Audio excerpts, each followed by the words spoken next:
the roots of the tree. It had, what do you call it, peat moss and what have you. Yeah, those are plugs. Okay, and they had it with the proper water so that the little tree could survive in the little box for, I think, a couple of weeks, and you would, first-class mail it to your friends, and then they could have it in their house. Well, I could do that, but what I'd like to have is it be put in your catalog, because what has happened to me, I have moved to Wichita because my husband got transferred, kept my farm, and now I'm moving to Chicago, and I still have my little farm with the trees and a man watching over the farm, and he just doesn't have enough time to do the selling. And you're going to have to find a way to package the trees. That's what you're going to have to do. But Bill Collins is very clever at that, and it sounds like an item that people might want. Phyllis, start off with a letter to Bill Collins at Project USA, 3 River Street. That's 3 River Street, White Springs, Florida, 32096. Got to cut you loose. Got to do a break, and we'll be right back. All right, folks. I would like to first say thank you to Paul during the break there where you're listening to Chuck and taking calls across America, a program that he did in the late 90s from the Telford Hotel. Paul called me from Riverside saying, I want to help purchase Chuck an iPad, and he gave $30. God bless you. So appreciative. He kicked it off. He gave $30, folks. He remembered Chuck, and that gets us started, folks. Thank you. That's just makes me feel so good. In real time, somebody called and decided, hey, I'm going to help you. I'm going to help a guy who helped America. I remember Chuck, and man, I have a little tear coming out of my eye. I'm sorry.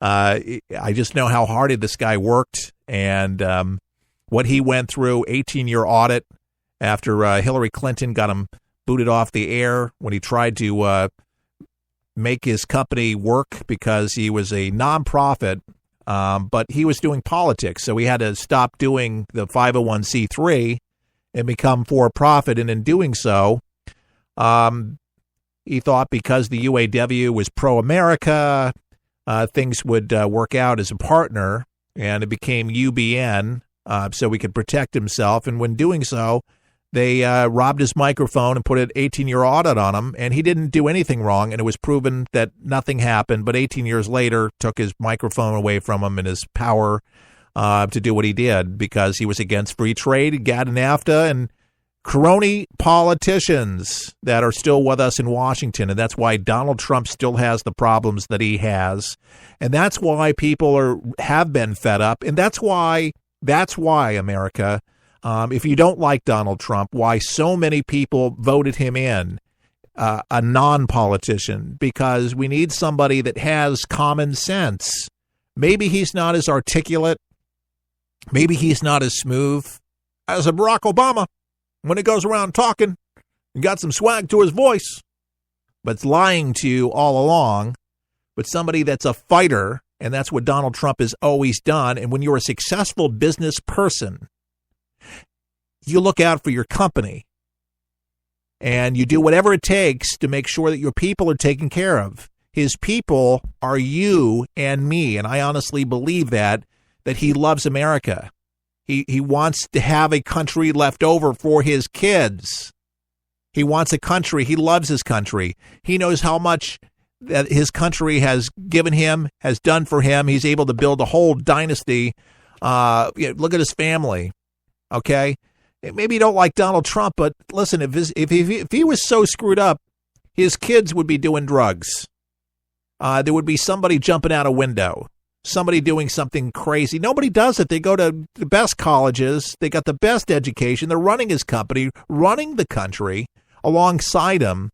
I mean, he must have done something right. A lot of the media does not give him the credit that, in my opinion, he deserves, but we have no problem articulating it, putting it out there. By the way, I wanted to mention something very, very sad that we should be praying for the family that lost another officer, by the way. He's been dubbed one of the teddy bears. He was gunned down in Indiana. An Indiana volunteer police lieutenant responding to a traffic accident was gunned down yesterday by one of the injured occupants of an overturned car. Maybe you've heard about it. The officer was identified as Lieutenant Aaron Allen. He was 38 years old. He was a 6-year veteran of the Southport Police Department who had 20 years of law enforcement experience, and people are grieving him right now. Jason Brown, 28, one of the suspects taken into custody in the shooting, is facing preliminary murder charges today, according to police report. No motive was immediately disclosed. We don't know exactly why he did it. We have no idea, but our prayers for grieving family and the officers. God bless his service. Man, this is the price that our men in blue and those in uniform all over the United States pay each and every day. And unfortunately, he wanted to be a police officer, folks.